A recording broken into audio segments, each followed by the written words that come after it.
I'm Peter Zampa in Phoenix. A housing shortage is leaving thousands of people to live on the streets in this city without a place to call home.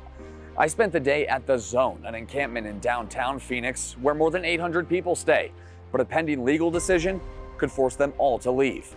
Frequently I'm asked, Amy, if there's 800 people outside, aren't they all seriously mentally ill? No. Aren't they all abusing substances? No. Are they all felons or are they all registered sex offenders? No. The only thing in common about everyone is that they don't have access to a permanent home. Nylon tents, worn furniture, people and pets wandering the streets with nowhere to go. It's a jarring sight as we drive through downtown Phoenix, but not an unusual one for many cities across America as the issue of homelessness persists. Phoenix has been touted as one of the fastest growing cities in the U.S. for years. Production of housing in general hasn't kept pace with the change in population. Amy Schwabenländer runs the Human Services Campus, a conglomerate of nonprofits dedicated to helping those experiencing homelessness. Services like meals, storage for belongings, medical and dental care all exist steps from each other on the campus.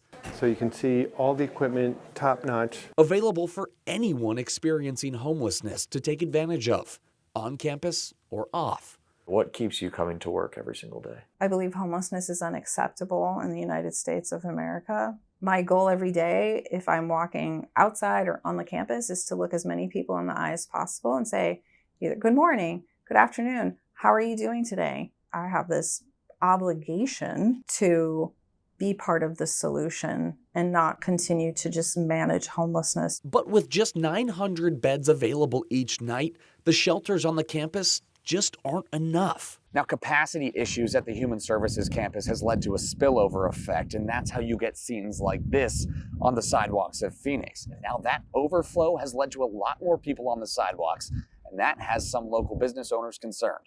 Somebody's sleeping in front of my gate, garbage, nasty stuff around. I'm not excited to come to my business anymore. Joe and Debbie Falacci have owned the Old Station Sub Shop for 37 years, just steps from the state capitol. And in the past few years, steps from the edge of these encampments. It's 24/7.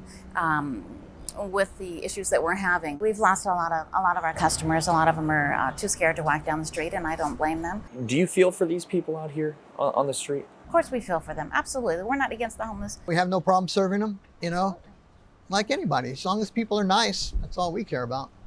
But when somebody wants to kill me, no, it's a little scary. And have you seen any violence, or is there just this assumption that it could exist? We've seen all kinds of violence, absolutely. We've seen gunfire, we've seen people being beaten up. Fights, gang fights, not every day, but it definitely happens. Has it gotten to a point where you've thought about giving all of this up?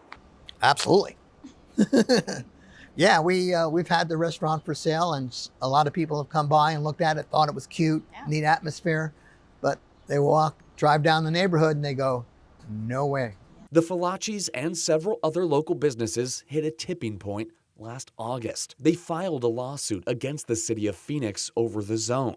They won the initial case. As a result, block-by-block efforts to clean up began just days after our visit. The city has appealed, but it says attempts to clear the area started before the court ruling. We spoke with Rachel Milne, director of the City of Phoenix Office of Homeless Solutions. We had 5 efforts, block-by-block efforts prior to that court ruling, where we were closing down a block and helping every single person on that block connect with services or shelter if they wanted to. Do you feel like that is just a Band-Aid fix and that those people will just pick up and go somewhere else without a permanent solution? We are finding that people really want to go to an indoor place. In the last block that we did, we engaged with 60 individuals that were on that block. 47 of them went to an indoor location. But a deadline of July 10th looms for relocation for the hundreds more in the zone. A new era on the horizon for Phoenix and those affected by homelessness.